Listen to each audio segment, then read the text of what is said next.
1 апрельден старт олған 2 ойлық 31 майда тамамланacak. Всего в период с 1 апреля по 19 мая текущего года с территории Нурлатского муниципального района и города Нурлат на полигон вывезено 6600 кубов твердых бытовых отходов. В общеобразовательных дошкольных учреждениях собрано 11,5 тонн макулатуры. На территории района и города Нурлат высажено 4800 штук саженцев деревьев и кустарников, такие как липы, ель, сосна, кедр, береза. Тәнқитсіз дә булмады. Ауыл тұрақ пунктларында һәм Нурлатта қоты күнкүреш қолдықларын шығаруға шақырылған мех уборка жәмғияте өзіне йөкләнгән вазифаны җиренә җиткереп үтәми.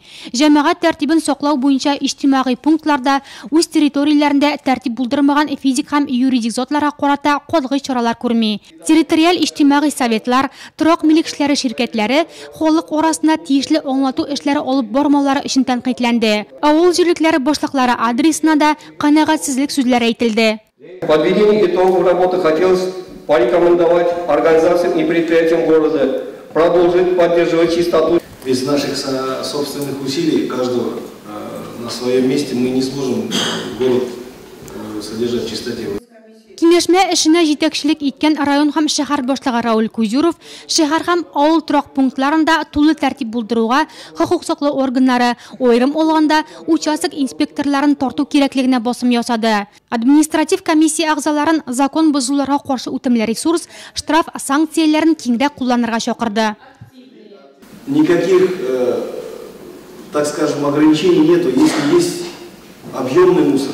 Население может обратиться, взять тот же самый талон. Полигон работает круглосуточно. Если нету техники, могут воспользоваться платной услугой.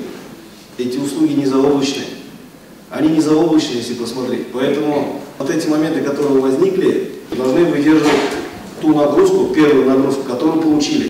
Холык ора балаларны яклау көненә күп калмый. Ул гадәттәгечә масштаблы форматта Нурлатта 1 июньдә үзәк мәйданда узачак. Июньдә үтәчәк тагын бер зур чара Россия көнендә дә Нурлатта бәйрәм көтелә дип хәбәр итте район башкарма комитеты җитәкчесе урынбасары Әлфия Галәүддинова. Нурлатта дәүләт һәм муниципаль хезмәтләрне электрон рәвештә күрсәтү соңгы вакытта популярлашкан. Әмма күз алданганча түгел әле дип белдерде район башкарма комитетының эшләр идарәчесе Ралия Ханиева. Киңәшмәдә вакытлы матбугатка язылу кампаниясе мәсьәләләре дә каралды.